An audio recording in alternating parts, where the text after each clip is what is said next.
इस समय की बड़ी खबर पर हम नजर डालते हैं। ज्ञानवापी में जो सर्वे है उसका मामला सुप्रीम कोर्ट में पहुंचा था, लेकिन सुप्रीम कोर्ट से भी अब हरी झंडी मिल गई है। सुप्रीम कोर्ट की तरफ से यह पूछा गया कि इसमें दिक्कत क्या है। मुस्लिम पक्ष की जो दलील थी उसे खारिज किया गया है। मुस्लिम पक्ष को चिंता थी कि वहां पर नुकसान हो सकता था। एससी यानी सुप्रीम कोर्ट से ज्ञानवापी सर्वे को अब हरी झंडी मिल गई है। एएसआई ने अपनी तरफ से आश्वस्त किया था कि किसी तरह का कोई नुकसान ढांचे को होगा नहीं और जिस तरह की तकनीक का इस्तेमाल किया जाएगा उसमें इन चीजों का ध्यान रखा जाएगा। इन सारी बातों को सुनने के बाद सुप्रीम कोर्ट ने ज्ञानवापी सर्वे को हरी झंडी दे दी है। आज सुबह 7:30 बजे से इसकी शुरुआत हुई। हालांकि जुमे की नमाज के लिए इसे बीच में रोका गया और मुस्लिम पक्ष की चूंकि अब दलील खारिज हो गई है तो ज्ञानवापी परिसर में एएसआई का जो सर्वे आज से शुरू हुआ वो अभी जारी रहेगा। संजय शर्मा हमारे साथ फोन लाइन पर जुड़ रहे हैं। संजय, अभी तक हमने देखा था कि ये जो सर्वे है उसमें जो अलग अलग टीमें थी उसमें मुस्लिम पक्ष उसमें नहीं शामिल हुआ था क्योंकि वो सुप्रीम कोर्ट से आस लगा रहे थे। लेकिन अब चूंकि सुप्रीम कोर्ट ने भी कह दिया है कि इसमें दिक्कत क्या है, तो अब क्या हम उस टीम में भी देखेंगे? क्या आगे की प्रक्रिया अब होगी? क्या कह रहा है पक्ष? इसमें मस्जिद तरफ है, यानी मुस्लिम पक्षकार हैं जिसमें अंजुमन इस्लामिया, अंजुमन मसाजिद कमेटी के लोग हैं, उनकी तरफ से हुजैफा अहमदी ने दलीलें देते हुए ये कहा कि किसी भी तरह से सर्वे वो भी दुर्भाग्यपूर्ण है। लेकिन कोर्ट ने कहा, पहले भी कहा कि सर्वे करने में क्या दिक्कत है, सर्वे की रिपोर्ट सीलबंद रहेगी और जब संबंधित अदालत के पास जाएगी, अदालत जब फाइनल हियरिंग करेगी उस समय यह तय होगा कि आखिर कौन सर्वे के कौन से हिस्से को इसमें लिया जाए, कौन से हिस्से को छोड़ा जाए। तो इसमें जो भी सबूत होंगे वो अदालत उस पर तय करेगी, लिहाजा सर्वे होने में कोई दिक्कत नहीं है।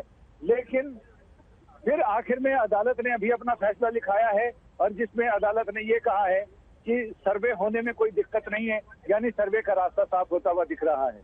पर राज्य पर टिप्पणी है अदालत की तरफ से या वकीलों की तरफ से मुस्लिम पक्ष के कि एक पक्ष के भी अपना फैसला लिखा, अदालत आदेश लिखा रही है, लेकिन अदालत के रुख से ये साफ साफ लग रहा है कि ज्ञानवापी मामले में हाई कोर्ट का ऑर्डर लागू रहेगा और इसके बाद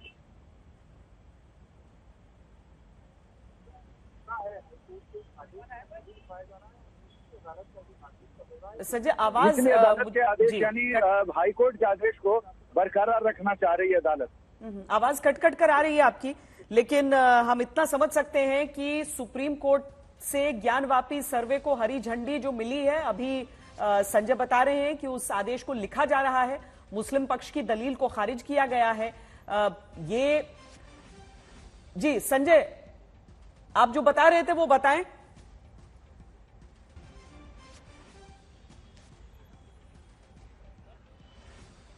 अदालत अभी आदेश लिखा रही है। अदालत ने सुनवाई के दौरान भी ये कहा कि आखिर सर्वे में दिक्कत कहाँ है, सर्वे हो जाए। और एएसआई की तरफ से पूछा गया, सॉलिसिटर जनरल तुषार मेहता ने इसमें जवाब दिया। तुषार मेहता ने यह कहा कि हमने हाई कोर्ट में भी कहा था और यहाँ भी हम यही कह रहे हैं कि हम सिर्फ आधुनिक और तकनीकी मामलों से सर्वेक्षण करेंगे। सर्वे में हम किसी भी तरह का कोई खुदाई या एक ईंट को भी इधर से उधर नहीं किया जाएगा। तो कुल मिलाकर इसमें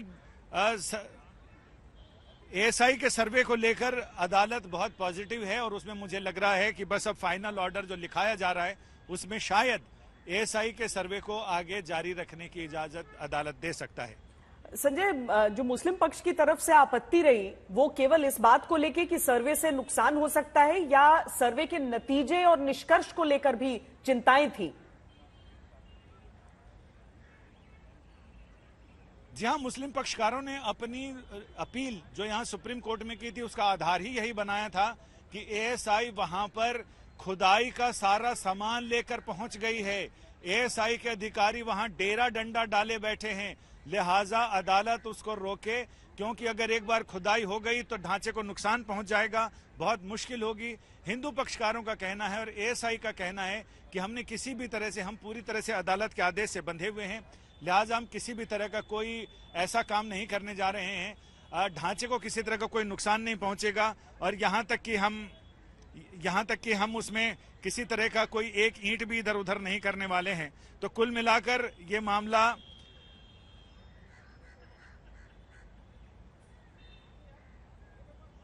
जाहिर है संजय, आपको कुल मिलाकर ये मामला यही लग रहा है। इस समय वो आदेश लिखा भी जा रहा है। सीजीआई ने अपने आदेश में कहा है कि हम ये सुनिश्चित करेंगे कि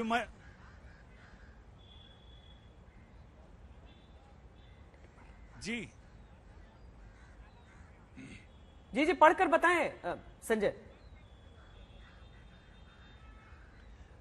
इसमें जो आदेश आया है सुप्रीम कोर्ट का, सीजीआई ने कहा है कि हम ये सुनिश्चित करना चाहते हैं कि विवादित ढांचे को, जिसे मस्जिद कहा जाता है, उसे छुआ न जाए और वहां कोई खुदाई ना हो। ये बात पहले ही एएसआई ऑन रिकॉर्ड कह चुकी है, अपने जवाब में कह चुकी है। सुप्रीम कोर्ट ने यह भी कहा है कि हमने अभी सभी पक्षों को सुना है और हाई कोर्ट ने एएसआई के एडिशनल डायरेक्टर के बयान को, डायरेक्टर जनरल का बयान कलमबंद किया है, यानी दर्ज किया है। तो कुल मिलाकर ये लग रहा है कि हाई कोर्ट में जो कार्रवाई हुई है, हाई कोर्ट में जो एएसआई ने अंडरटेकिंग दी है, उसे लेकर सुप्रीम कोर्ट भी संतुष्ट नजर आ रहा है। बस अभी इंतजार है कि फाइनल आखिरी वाक्य सुप्रीम कोर्ट क्या कहता है अपने आदेश में, बस इसका इंतजार है।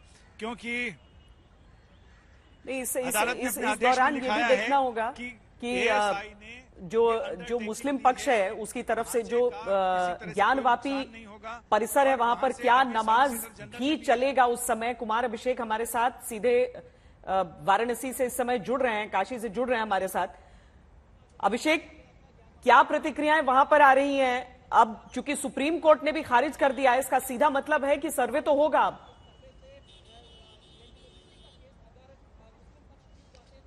बिल्कुल श्वेता, जिस तरीके से सुप्रीम कोर्ट से बातें निकल कर आई हैं, ये साफ हो गया है कि अब सर्वे होगा, 4 हफ्तों में रिपोर्ट देनी होगी। क्योंकि यहाँ के जिला अदालत को आज रिपोर्ट सौंपी जानी थी, बीच में हाई कोर्ट का मामला आया, अब सुप्रीम कोर्ट, आज जिला अदालत ने भी 4 हफ्ते का वक्त दिया है। यानी कि जो एएसआई का सर्वे है ये अगले 4 हफ्तों तक चलेगा। और जैसे कि ऑब्जर्वेशन हमने देखे, शायद सीलबंद जो रिपोर्ट है वो रखी जाएगी। लेकिन एक तरफ एएसआई का सर्वे होता रहेगा, दूसरी तरफ जो 5 वक्त की नमाज है ये भी इसमें होती रहेगी, ये भी लगभग तय है।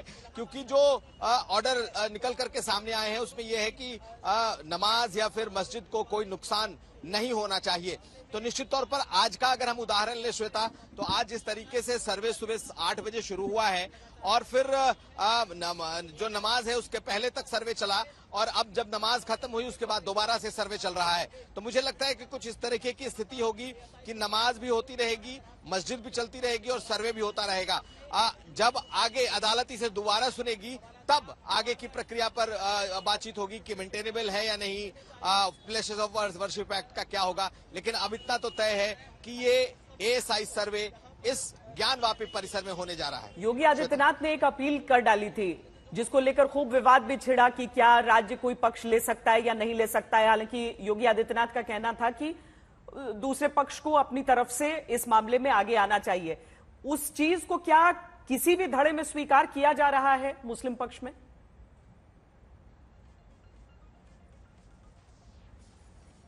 अभिषेक के पास लगता है अभी आवाज हमारी जा नहीं रही है। लेकिन संजय, क्या जब सुनवाई चल रही थी आप मेरी आवाज सुन पा रहे हैं? जी बताएं।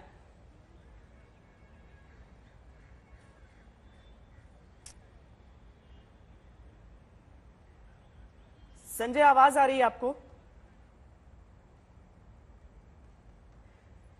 संजय शर्मा से हम एक बार फिर संपर्क करते हैं। कुमार अभिषेक भी जानकारी हमें दे रहे हैं बनारस से कि किस तरह की वहां की स्थिति है। और तीसरी जो तरफ जो हम तस्वीर आपको दिखा रहे हैं वो भी देखिए।